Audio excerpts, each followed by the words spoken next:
There are other examples of Scotland's pioneering spirit in the oil industry. For instance, one of the things that I've discovered is that oil producers normally only extract a third of the oil from a reservoir and leave the rest. But in the North Sea, that convention's being thrown out.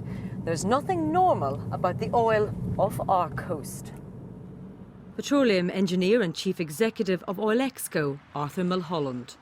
The North Sea has been blessed with what we call some world-class source rock.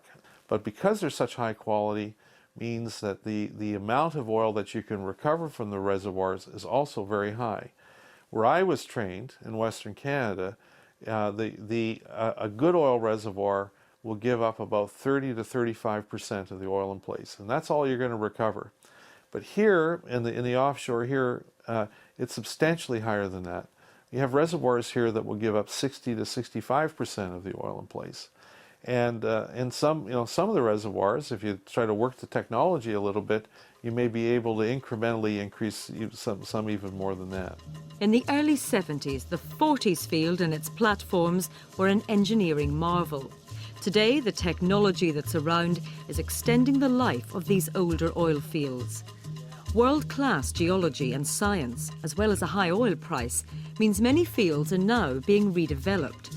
Capella Fester is leading a team dedicated to the future of the Forties field. It was discovered in the 60s, so it's been producing for a good number of years now. Estimates are that sort of 52% probably of what was there has been produced.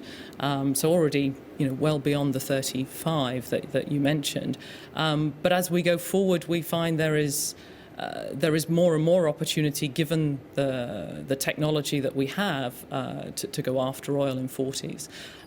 So we're working quite closely with Apache to look back at some of the history of Forties, of how the oil was produced and where it came from, with a view to starting to look forward and say, well, where is the oil now, and how can we approach this in a different way? How can we involve technology to make sure that we just get every last drop that is economically possible? BP discovered and owned the Forties field until 5 years ago. They'd taken the easy oil out, nearly 2.5 billion barrels, before they sold it to the American company Apache. Their chief executive is Jim Howes. Forties was definitely showing her age when Apache took it. At the time when it was sold, and this is in public records, and I'll speak in round terms, the proved developed reserves that were on the books were in the range of 150 million barrels.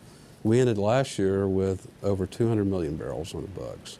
And this is through drilling, shooting new seismic surveys, reevaluating the field, and doing things that a company like Apache does, reinvesting into the asset and finding ways to extend reserve recoveries. Also, the rate's up. We had one of the best months in March that we've had since 2006. We averaged a little over 66,000 barrels a day for the month. Forties is now producing more oil than anyone ever thought possible at this stage. Its oil reserves have increased, yet the oil was meant to run out in the 90s. The more I've investigated, the more lies I've led to rest, and the more truths I've discovered. Not just about the oil, but Scotland itself. Getting more oil out of the North Sea is creating new challenges, and Scots are responding to these challenges. I've seen innovation, technology, and a sense of drive that some people say Scotland lacks. Well, it's not lacking here in Aberdeen. It's thriving. And the reason it's thriving is oil.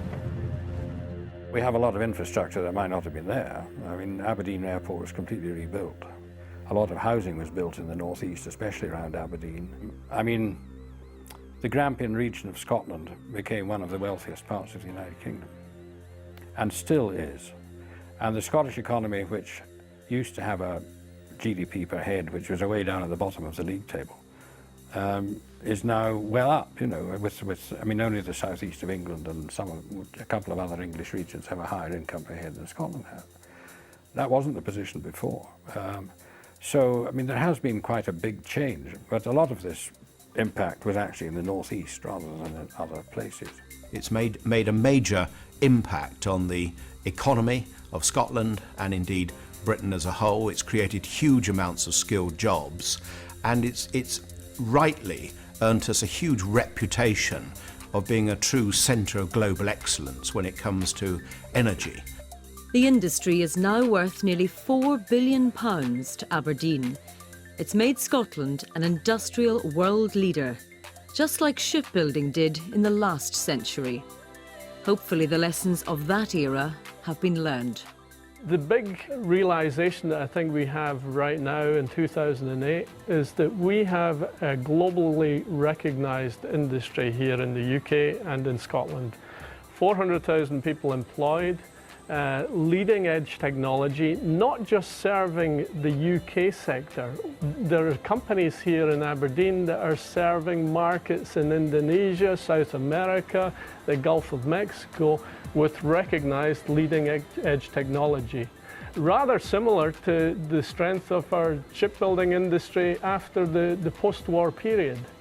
And what we should not fall into the trap of doing is letting this industry wither away like perhaps we let the Lower Clyde wither away.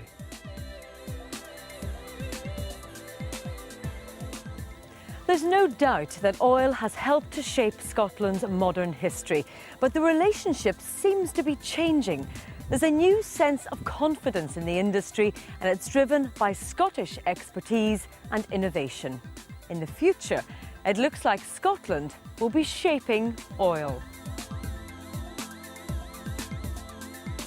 The first oil that was ever discovered in North America was in Ontario, Canada, and today what is a little town called Oil Springs, which is nearby another town called Petroleum. And the field is still on production. It makes about 130 barrels of oil per day. It went on production in 1858. So I guess that's the oldest oil field actually in the world, and it's still on production, so it hasn't closed.